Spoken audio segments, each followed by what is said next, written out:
Welcome to National Parks Traveler, where we explore the national parks and the issues that involve them.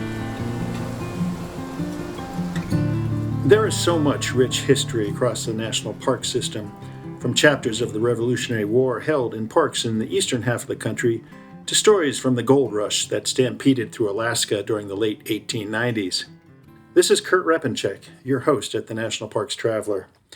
I've always been fascinated with history, and when you look at parks in the eastern half of the country, the reservoir is so much deeper than in the western half, if only for the reason that more was written down. Michael Aday has a similar passion for history and has a great job to soak in it. He is, after all, the archivist or librarian at Great Smoky Mountains National Park. Recently, he came out with a book of his own, Letters from the Smokies, which is built around 300 years of written down history that's held in the park's archives. We'll be back in a minute to explore what Michael found.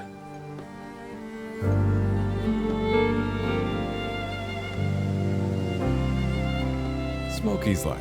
Full of stunning photography and thought-provoking reads, Smoky's Life Journal is a biannual magazine produced by Smoky's Life, formerly the Great Smoky Mountains Association. Members receive it free of charge each spring and fall, and it is available for purchase in retail stores throughout Great Smoky Mountains National Park and online at smokieslife.org. The Blue Ridge Parkway Foundation is the primary nonprofit fundraising partner for the Blue Ridge Parkway. It is made up of people who have a deep love for this majestic road and want to ensure that its natural beauty and the experiences it offers endure for generations to come. You can show your appreciation at brpfoundation.org. Listener and reader support make the National Parks Traveler possible every day of the year. If you enjoy the Traveler's content, please consider a donation at nationalparkstraveler.org. Welcome to the Traveler, Michael. Thank you, Kurt. Thank you for having me.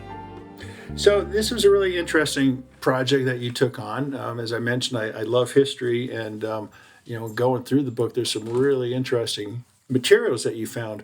But what spurred you to get onto this project? We actually have my wife to thank for this. She was reading a book called Letters of Note, and it's very similar to what I've written here. The author has taken letters from famous and not so famous people around the world and written basically a chapter about each one. And she was reading some of the more interesting ones aloud to me, and she looked at me and she said, you really should consider doing something like this from correspondence in the archives at the park. And it was like a thunder flash. It was like, this is a brilliant idea.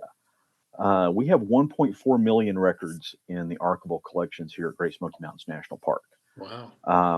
And obviously not all of that is going to be terribly interesting. A lot of it's really dry and boring, but I knew that I could pick at least, 15 or 20 letters out of the collection and write and research a chapter for each one. And it just kind of took off from there. I made a preliminary list of, some things that I thought might be worth exploring. And I approached Francis Feiger, the creative services director for Smoky's Life, about, the possibility of someone writing a book, based around my idea. And I wasn't really thinking that I would be the author, but Francis looked at me and she said, "That's a great idea. Why don't you write it?" And the rest is history, basically. Now, there was a book some years ago called Letters from Yellowstone, but that was a fictional account of somebody traveling in the late 1800s, I believe, and she was writing letters to, I don't know if it was a beau or her husband or a friend, and, recounting what she had seen, and of course it was all fiction. And you're not dealing with fiction, but I'm curious, in more than 1 million items in your archives, were all these letters or correspondence in one stack, or did you have to go through all those stacks? No, we've got numerous collections. We have the federal records that the park itself generates. That's our largest collection. And then we have dozens and dozens of, probably hundreds of manuscript collections, which are smaller collections. Some of these things are one or two documents. Some of them are, a few linear feet of records. So I had a lot to choose from. I had a very deep well to dip from, and a lot of different collections that I could tap into. Interesting. Now, to help us as we discuss some of the letters and correspondence that you selected for your book, I've asked my dog to shut up. We have a new dog, and he just always has to get in on things. Anyway, as I was saying, to help us as we discuss some of the letters that you've selected for your book, I've asked my colleague Lynn Riddick to read parts of the letters to give listeners some of the flavor that you've captured in this book. The first is in the form of a note that Ann Davis wrote in July 1923 about her wish to see the Smoky Mountains turned into a national park. It was in July 1923, and we were returning from a Western business trip and had just visited Yellowstone National Park. I remarked that I thought the Great Smokies were as beautiful as any mountains we had seen in the West, and I thought that with so many parks in the West, there should be one in the East. Mr. Davis agreed at once and said that he would see what he could do about it upon his first business trip to Washington, D.C., which he took frequently. Now, I guess I'm kind of curious, what can you tell us about Anne and her vision in 1923? What type of business took her to the western half of the country and to Yellowstone?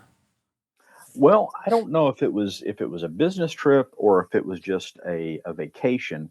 At the time, doing sort of that Grand Western tour had really sort of taken hold among wealthy people in the country, and Anne and her husband Willis definitely fit that mold. He was president of the Knoxville Iron Works. He was director of the, I believe it was the Knoxville Chamber of Commerce.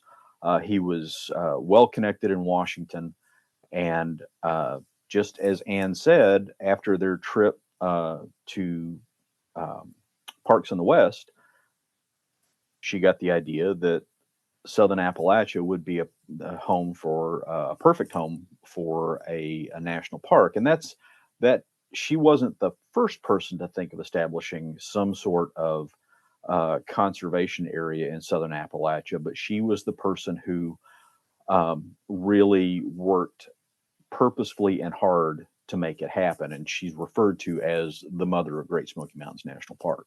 I didn't know that. Never came across that. And so, how did her husband act on this request? He thought it was a great idea because he was a very smart man, and agreed with what his wife wanted to do, just like I did with mine.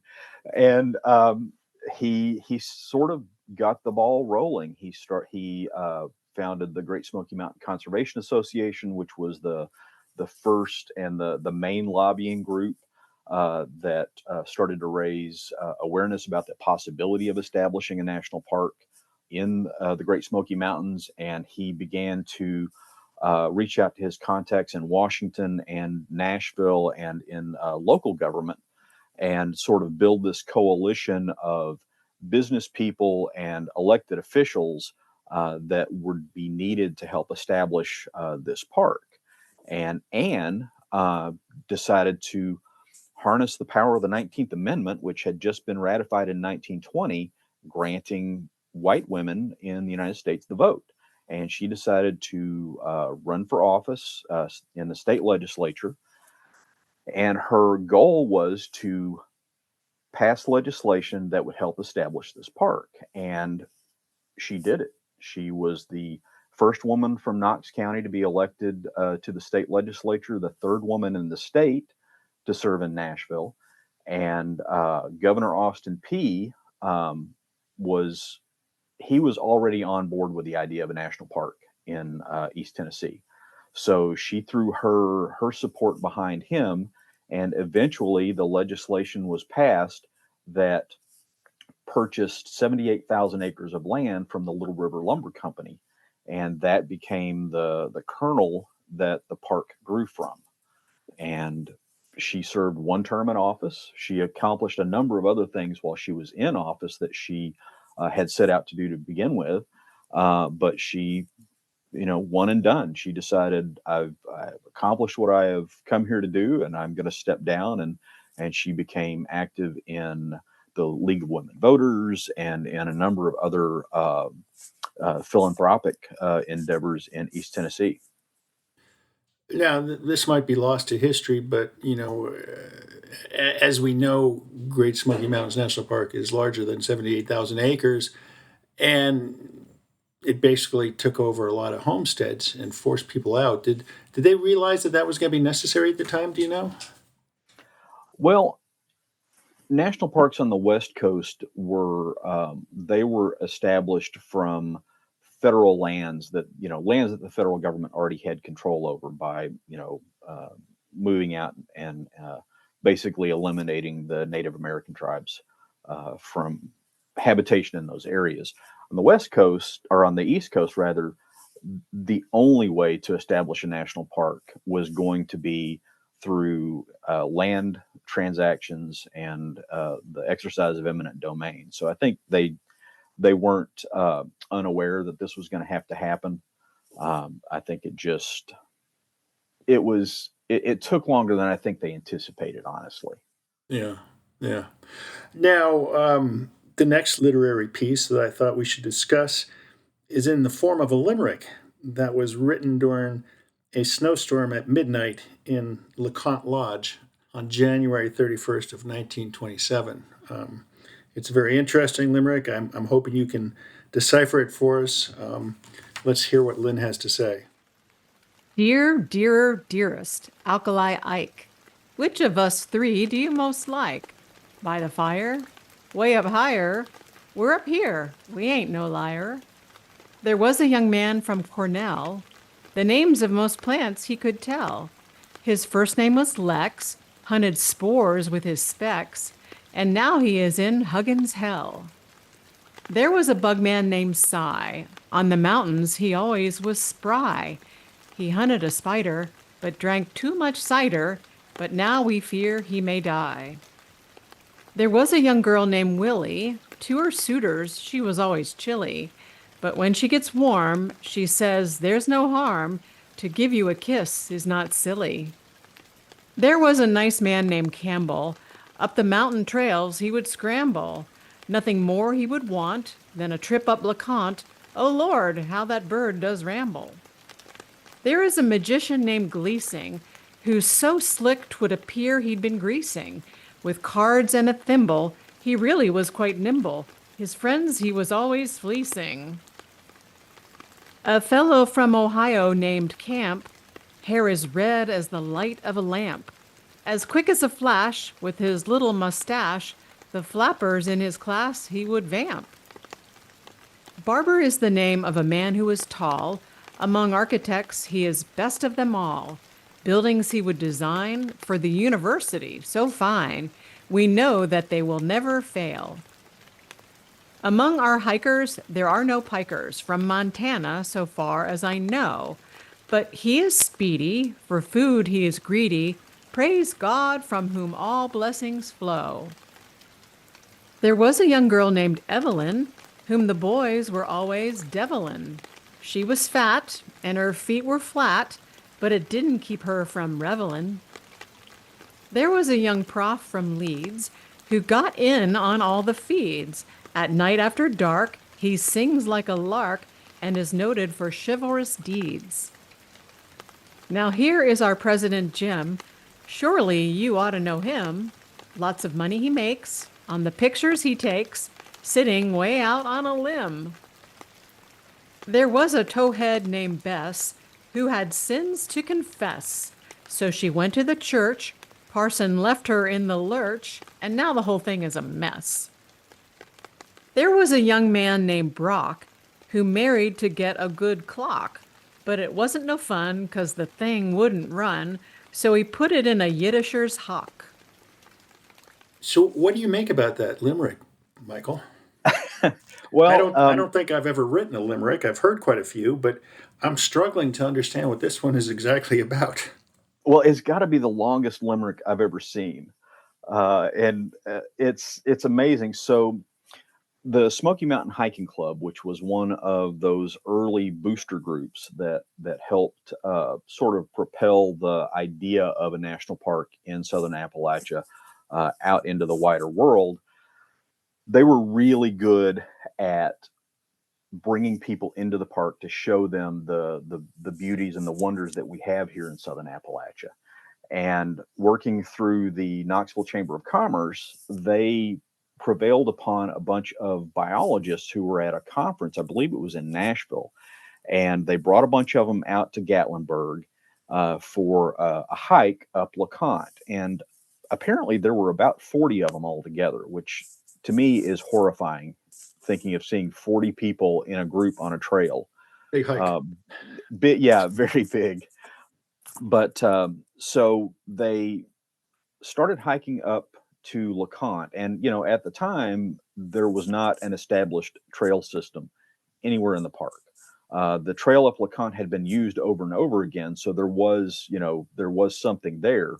But during the hike up the trail, the weather changed. It was December the 31st, and a blizzard blew in. And they ended up spending the night in what at the time passed for accommodations at LeConte Lodge. And it was really just a large balsam-sided structure with dirt floors and rough bunk beds down either side of it and a fireplace at one end.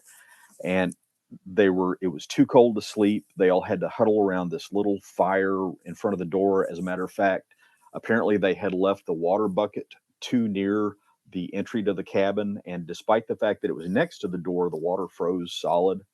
It was so cold. So in order to entertain themselves, they had sing-alongs and they told stories, and someone started composing limericks about the members in the hike. And a lot of the members that were written about were members of the Smoky Mountain Hiking Club itself. So these are people that we know. A gentleman named H.M. Jennison, who was he was a professor of botany at the University of Tennessee. He was also, once the park was established, he became a naturalist and helped to build the herbarium collection at UT, and also the herbarium collection that would become sort of the natural history kernel in the Smokies. We also had there was Charles Barber. He was one of the attendees, and he was also written about in the limerick.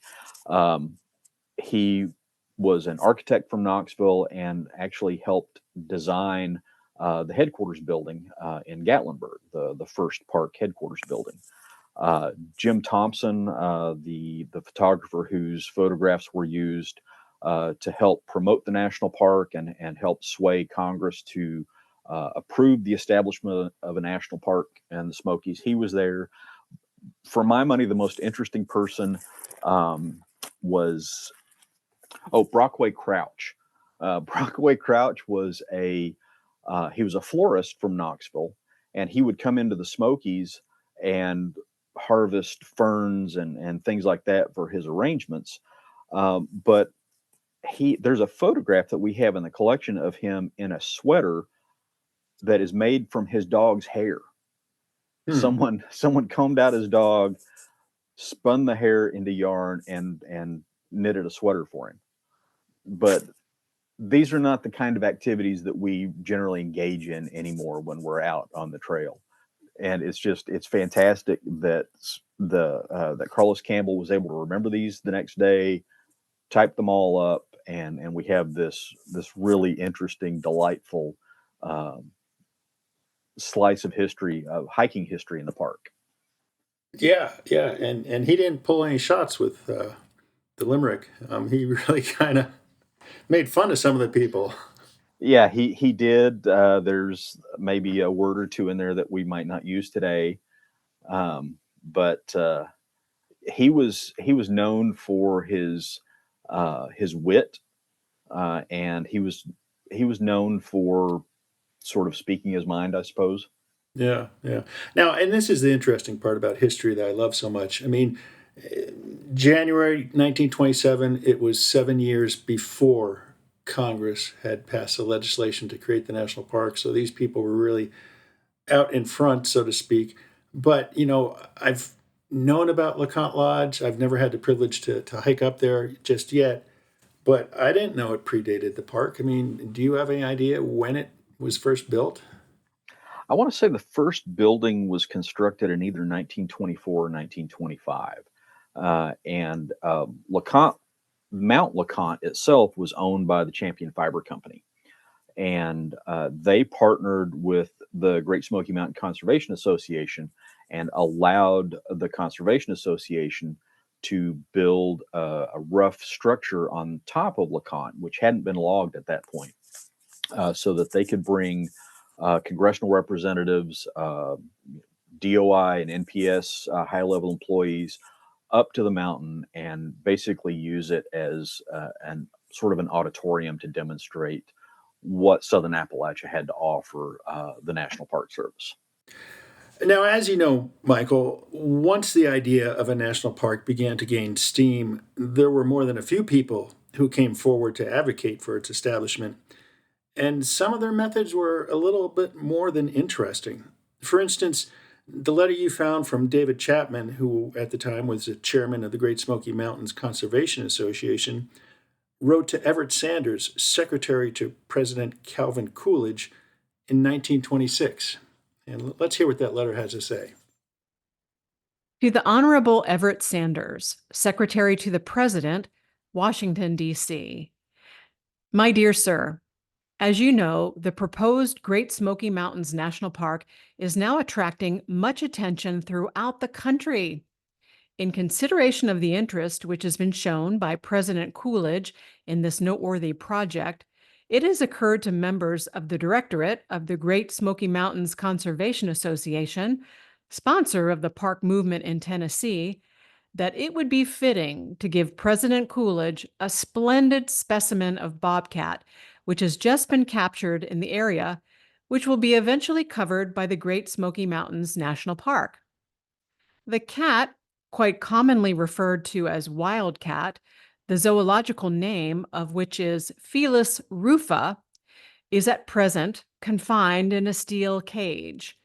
It is one of the largest for its age ever captured in the Great Smokies, is in splendid condition, and would be a welcome adjunct to the Washington Zoological Park. It is not yet fully grown.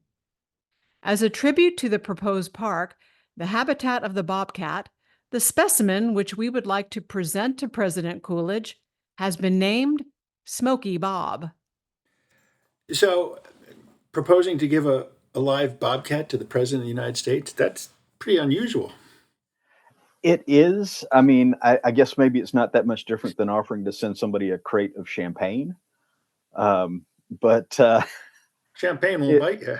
that's very true. But the Coolidges were known to be animal lovers. They had, I forget how many pets that they had at the White House. I think it was more than 20.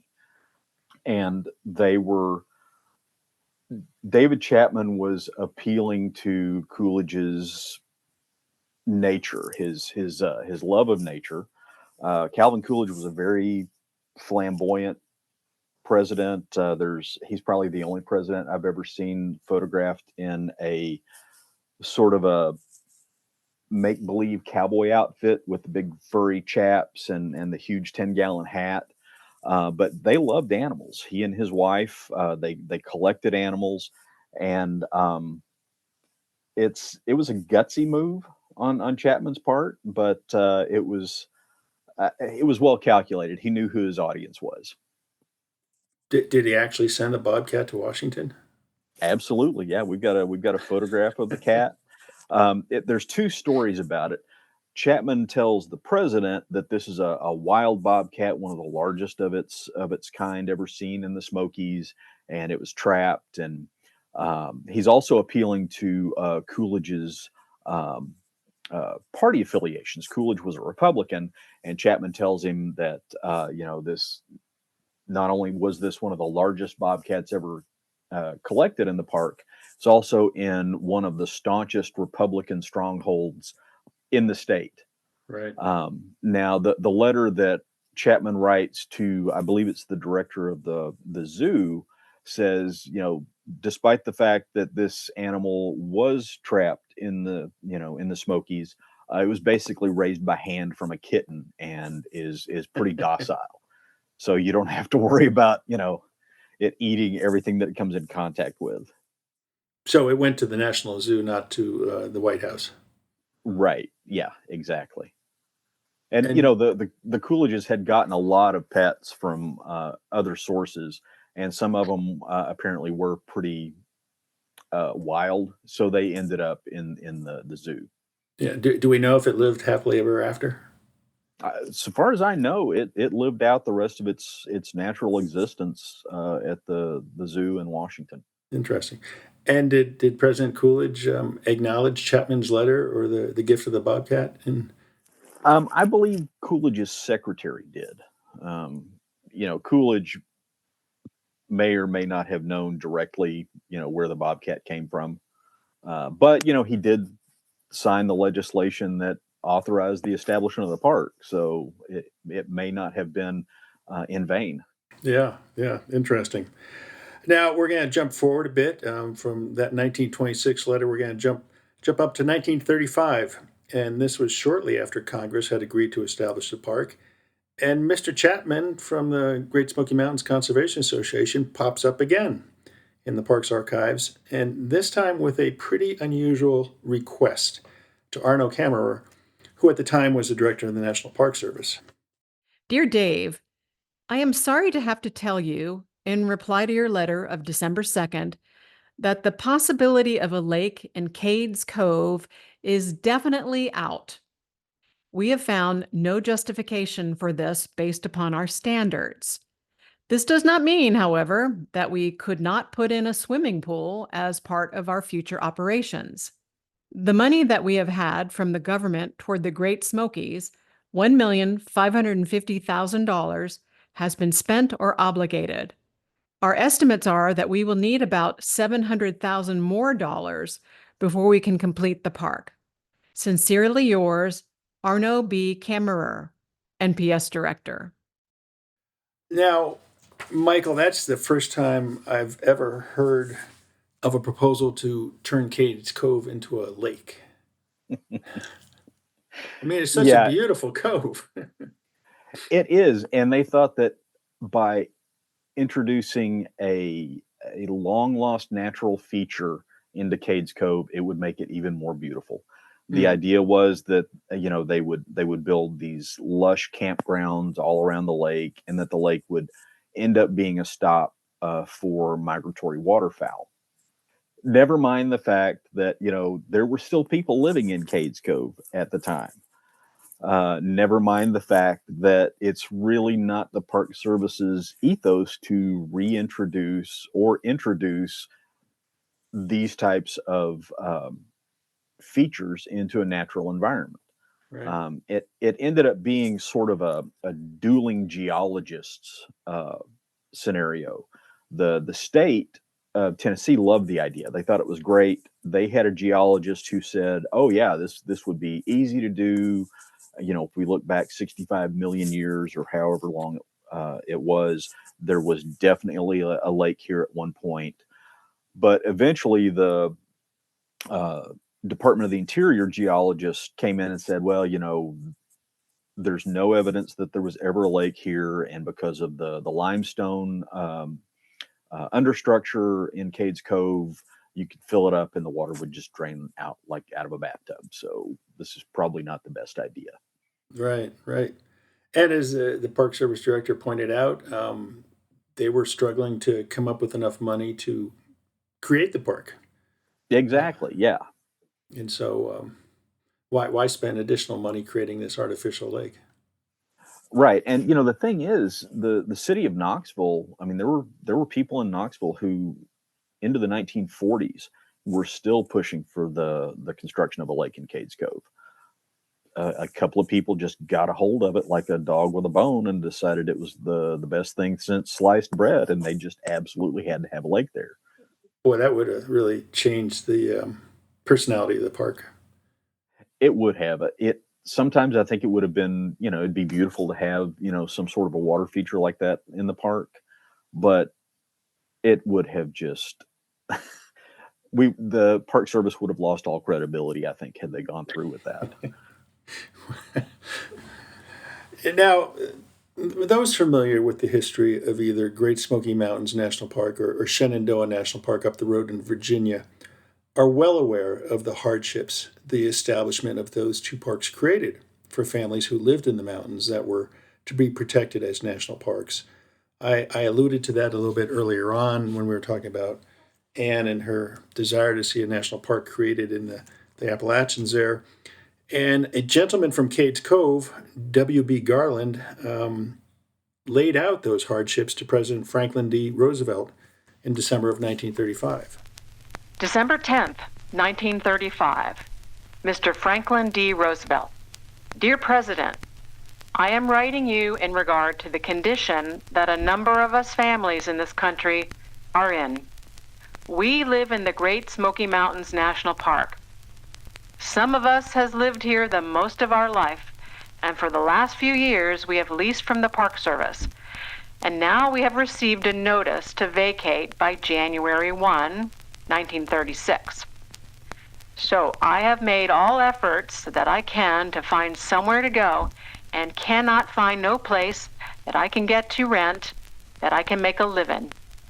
All the first is done and rented. There is several families and they have tried to get somewhere to go and cannot.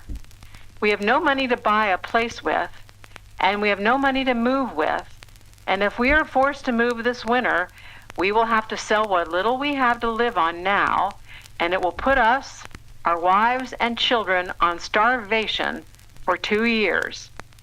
It will take what we have now, and we can't get to make anything next year, and we know that our dear President has had mercy on the poor, and we hope that you, as our dear President, will lend us a helping hand if it lies in your power. W.B. Garland, Cades Cove, Tennessee. Now, he wasn't alone in facing those hardships, was he? I mean, he pointed out in his letter that, there are quite a few families that were being pushed into poverty by this proposal to create a national park. There were a lot of families that it was an economic hardship for them, but there were also a lot of families that saw this as an economic opportunity. And I think you might be able to argue that it was an opportunity for more families than it was a hardship for families. But it was still a major upheaval and uprooting for, I've never seen a definitive number on how many people were removed from the park, but there were 1,680 some odd tracts of land that were purchased for the establishment of the park. So there's a lot of human lives attached to that. And fortunately, in hindsight, the Park Service was smart enough to leave signs of those communities. I mean, Cades Cove is the prime example. You can go into the cove there and see some of the old homes and the outbuildings and whatnot. Cataloochee is another area with the pre-park homesteads that existed then, and they weren't wiped clean off the face of the park. They're living history, so to speak. Yeah, the park initially they really did want to remove all trace of white European existence in the park. That was one of the proposals, was we just remove every stick and every stone that was erected by human hands and turn this into a completely natural reserve. But that would have been awful. That would have been a terrible thing to do, and I'm glad they didn't do it. The decision that they did make was to sort of curate the visitor experience by removing structures that didn't fit the story that the Park Service wanted to tell in the 1930s. Mm-hmm. And that also, I think, was a mistake.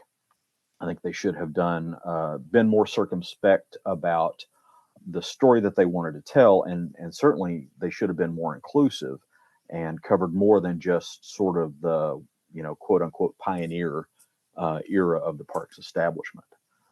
What a lot of people don't realize is there were some beautiful, rather stately homes in the park, and we have no evidence of that other than some photographic evidence.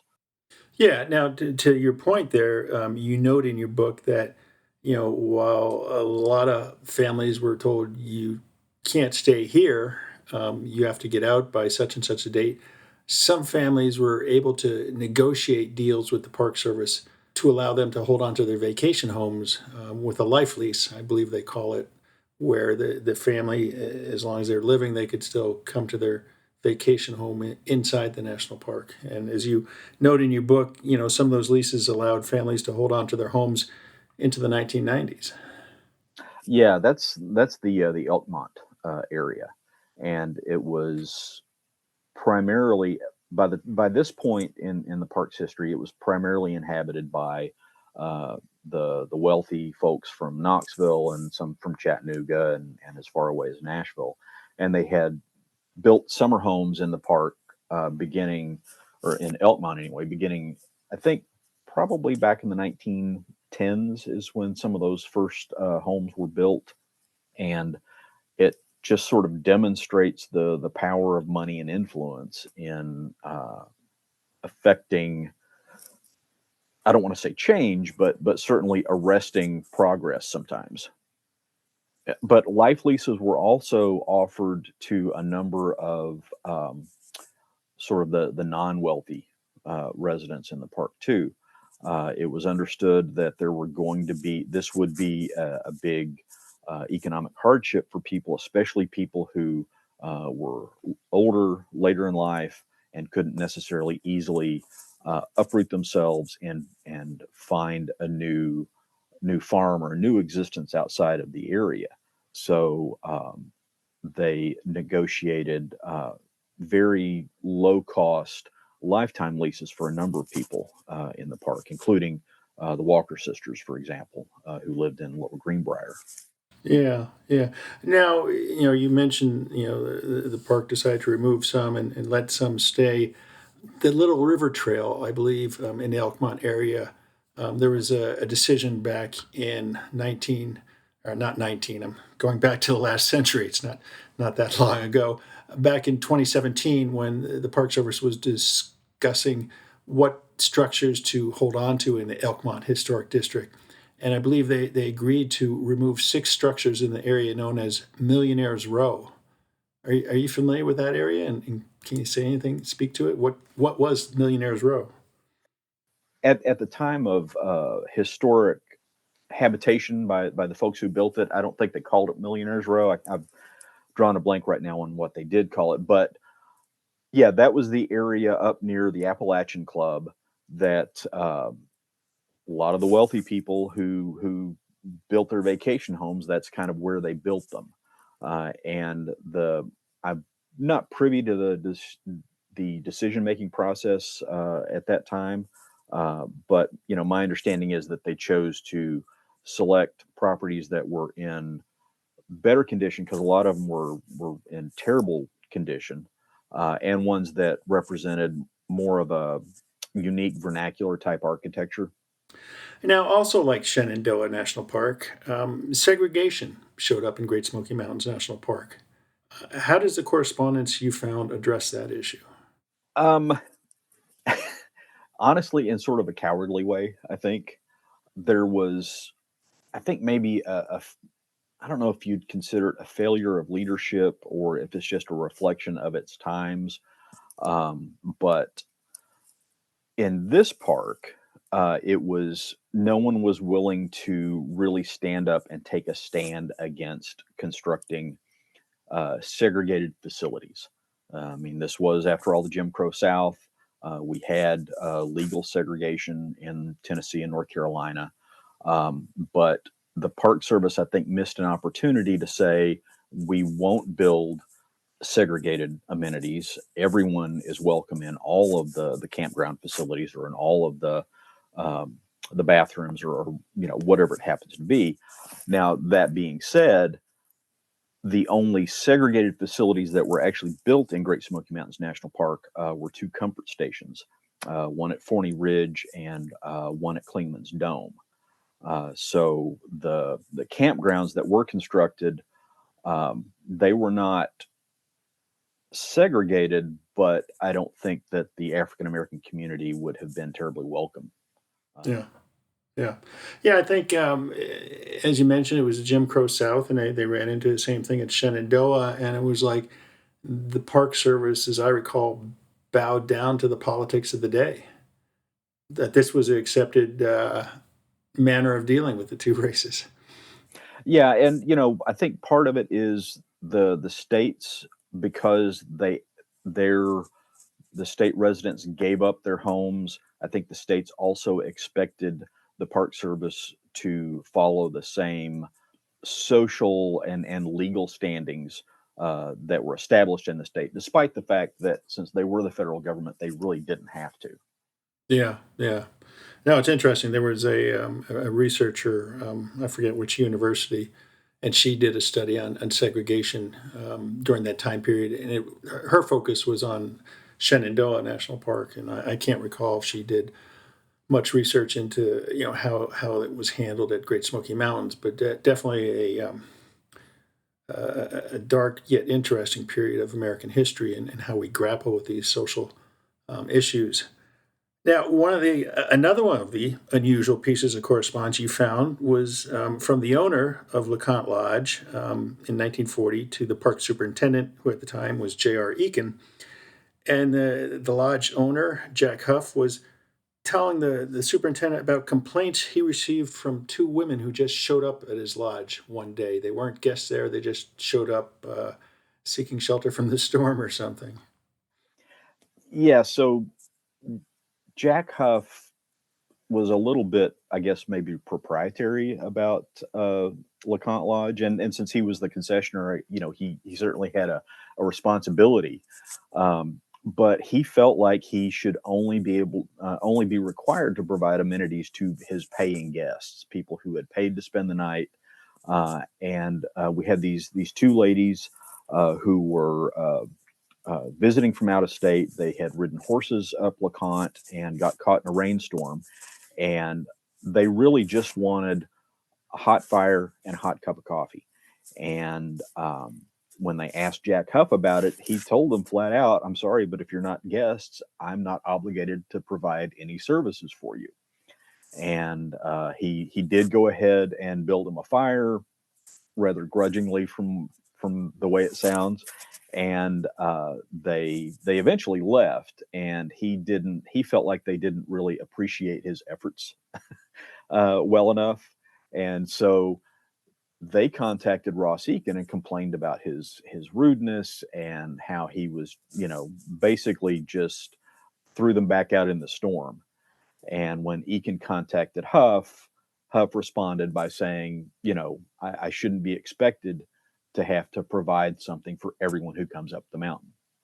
And Eakin had different thoughts on that. Well, he wouldn't get away with it these days either. When you look at all the lodges and all the people, and there's way more people than lodging facilities, and everybody's a guest, whether they're staying the night or staying the afternoon. Now, Huff was a shrewd businessman, I would think, because he ended his letter to the superintendent by saying, "Oh, by the way, we could use more toilet facilities, a reception hall, 2 more lodges, and a house for storage."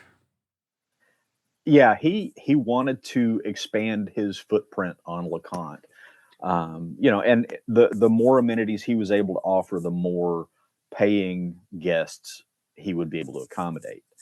And even then, the park was very reluctant to allow a huge expansion of a footprint on LeConte. And it did expand eventually to basically what we have now. But they had to be, I think they knew Jack Huff well enough to know that if they didn't really sort of put the brakes on his plans, he would have sort of gone above and beyond what he had intended.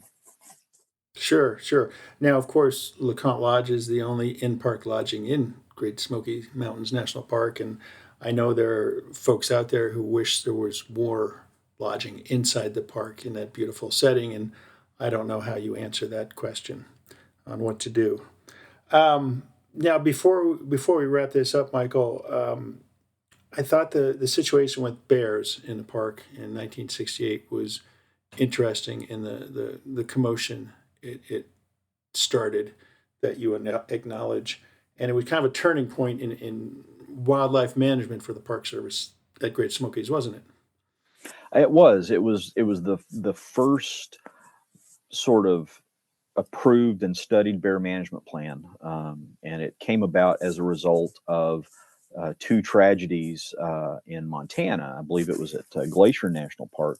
Two women had been attacked and killed by grizzly bears, and in the Smokies, as in a lot of other national parks, bears were sort of seen as an entertainment feature. And the Smokies was no different. A lot of the businesses in the gateway communities sort of encouraged people to, well, if you're going to pick up a box lunch for your family, why don't you pick one up for the bears and head up to chimney tops and feed the bears and entertain the family for an hour. And it had grown over the years as the problem grew as visitation grew. And it was very important that the park get a handle on what was happening. And it has really sort of impacted the way this park, and I think probably all other national parks, approach bear management and wildlife management. And it's less now you don't necessarily punish the bear, you educate the visitor. And it's definitely much more of an education-based process now than it was in 1968. In 68, it was much more, you were punishing the bear. You would remove the bear, sort of reinstill that fear of humans that bears should naturally have through. The fear was that they were going to go around with clubs and beat bears anytime they saw them. And the superintendent at the time, George Fry, he caught a lot of heat. I mean, you captured that in some of the letters, if you will, correspondence that the park received. I mean, there was this one addressed to George Fry that said, "George, go away, leave, resign, vamoose, transfer, anything, just go, go, go, go. We don't want you any longer. We much prefer the bears. They're not half as dangerous." Yeah, superintendents always take the brunt of sort of public distress and public anger. And it wasn't any different in 1968 than it is in 2024. There were, there were a number of newspaper articles, editorial pieces that, lambasted George Fry for his decisions. And there was, I think someone wanted him to transfer out west and become superintendent of a bat cave so no one ever would have to see him again. I think superintendents now probably would not engage the same way that George Fry did. There was at least one instance where he got into a pretty heated back and forth correspondence with one of his detractors. And I like to think that would not happen today. I think superintendents today might allow a little more of that to roll off their backs than they did at the time. Yeah. Was there any correspondence from George to any of these people about the bear situation? Do you recall? No, there wasn't. Most of it is one-sided, so it's what's coming in and not necessarily what's going back out. Yeah. And interestingly, and I mentioned in the book that George Fry's daughter, Georgiana Fry, was a newly hired reporter for the Knoxville paper. And I speculate if maybe some of this misunderstanding wasn't because of something he may have said at home that she picked up on and then wrote about it in a column. Not smart. I guess maybe there's sort of this impulse to use your insider knowledge and your insider access on some things, especially if you're new and starting out and want to make a name for yourself. Yeah, maybe. Well, Michael, I appreciate your time today. It's a wonderful book, and there's some wonderful stories in there. With all the materials you have in the archive, are you working on volume 2 yet? I haven't started working on volume 2 yet, but I think there will be another volume. I mean, there's plenty to choose from. What I'm working on right now is I'm researching a history of Elkmont, which we were just talking about. Sure. And it's going to be a little more scholarly than some of the other stuff that's out, and maybe a little more comprehensive. Yeah. Where can people get a copy of this book? Just at the Smokies Life gift shops, or? You can get it at all of the Great Smoky Mountain National Park visitor centers. You can order it online from the Smokies Life website. And if you are in Knoxville or Sylva, North Carolina, or Maryville, Tennessee, you can get it at independent bookstores in those cities as well. Well, that's great. Best of luck with it, and we'll get back in touch when Volume 2 comes out. I look forward to it.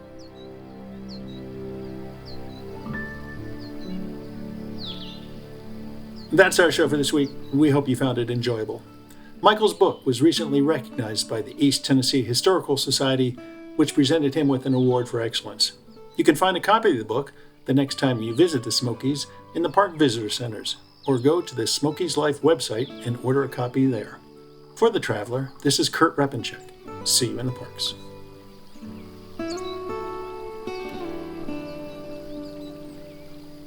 The composers and musicians at Orange Tree Productions have created a unique collection known as the National Park Series that has grown to include more than 30 CD titles. Composed against the backdrop of a park's sounds of nature, these musical scores will connect you with these beautiful places and take you there, at least in your mind. This collection is the #1 selling National Park audio series in the world and provides the background music for National Parks Travelers podcasts. Visit them at orangetreeproductions.com. Editing and production work for the National Parks Traveler podcast is done by Splitbeard Productions.